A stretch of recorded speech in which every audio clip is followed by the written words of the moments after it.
दोस्तों, विजय केडिया ने भले ही शेयर बाजार की शुरुआत ट्रेडिंग से की थी, पर वो इसे एक गलती मानते हैं। उन्हें लगता था कि ट्रेडिंग आसान है और जब शुरू में उन्हें ट्रेडिंग में प्रॉफिट भी हुआ तो उन्हें लगने लगा था कि अब करोड़ों रुपये कमाने से उन्हें कोई रोक नहीं सकता है। पर विजय केडिया कहते हैं कि शुरू के वो सारे प्रॉफिट उन्हें सिर्फ किस्मत से हुए थे, और जैसा हम जानते हैं कि एक समय के बाद किस्मत ने उनका साथ देना छोड़ दिया और फिर उन्हें बहुत बड़े नुकसान हुए। दोस्तों, अक्सर नए लोग स्टॉक मार्केट में तब आते हैं जब बुल मार्केट चल रहा होता है और जल्दी पैसे कमाने के लिए लोग ट्रेडिंग शुरू कर देते हैं। बुल मार्केट की वजह से ज्यादातर शेयरों की कीमत बढ़ती रहती है और उन्हें प्रॉफिट हो जाता है और उन्हें लगने लगता है कि उनमें ट्रेडिंग से पैसे कमाने की स्किल आ गई है। फिर इसी गलतफहमी में वो बड़े बड़े अमाउंट से ट्रेड करने लगते हैं और जब उनके एक दो ट्रेड गलत हो जाते हैं तो उन्हें बड़ा नुकसान होता है। दोस्तों, विजय केडिया ने अपने शेयर बाजार के पहले 10 साल में सिर्फ ट्रेडिंग की, पर फिर भी उनके पास पैसे नहीं होते थे। कुछ दिन प्रॉफिट होता था पर फिर लॉस में सब चला जाता था। उन्हें 10 साल में ये बात समझ आई कि ट्रेडिंग से अमीर बनना बहुत मुश्किल है और इसी वजह से वो लोगों को शुरू से ही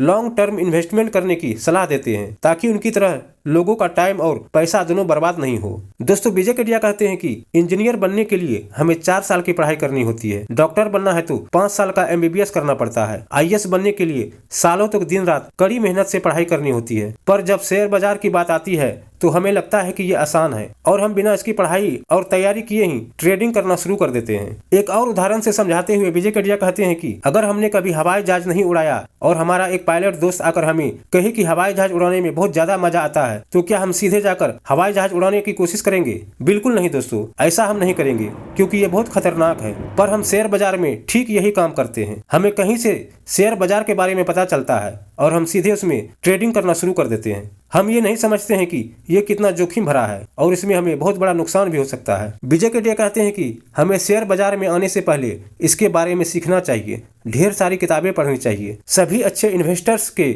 इंटरव्यू देखना चाहिए और हमें लॉन्ग टर्म के लिए ही इन्वेस्टमेंट करना चाहिए। दोस्तों, विजय केडिया अपनी इन्वेस्टिंग स्ट्रेटजी को स्माइल इन्वेस्टिंग स्ट्रेटजी कहते हैं और उन्होंने इसी स्ट्रेटजी से इन्वेस्टमेंट करके इतने पैसे बनाए हैं। तो चलिए जानते हैं क्या है स्माइल इन्वेस्टिंग स्ट्रेटजी। दोस्तों, स्माइल स्ट्रेटजी में S का मतलब होता है स्मॉल इन साइज, यानी कि विजय केडिया ऐसी कंपनियों में इन्वेस्टमेंट करते हैं जो छोटी हो। ऐसा इसलिए क्योंकि आज की छोटी कंपनी ही कल की बड़ी कंपनी बन सकती है, जिसमें उन्हें 10 गुना, 20 गुना या 100 गुना का रिटर्न मिल सकता है। यहाँ पर छोटी कंपनी होने का मतलब ऐसी कंपनी जिसका मार्केट कैप कम हो, और ऐसी कंपनियों को मिड कैप और स्मॉल कैप कंपनी कहा जाता है। दोस्तों, M और I का मतलब होता है मीडियम इन एक्सपीरियंस, यानी विजय केडिया ऐसी कंपनी पसंद करते हैं जो कम से कम 10-15 साल से बिजनेस कर रही हो, क्योंकि अगर कंपनी इतने लंबे समय से बिजनेस कर रही है तो इसका मतलब है कि कंपनी ने कई बार बुरा टाइम देखा है और उन मुश्किलों से जीतकर आज के स्टेज पर पहुंची है। पर विजय केडिया ये भी कहते हैं कि उन्हें ऐसी छोटी कंपनी नहीं पसंद जो 30 या 40 साल से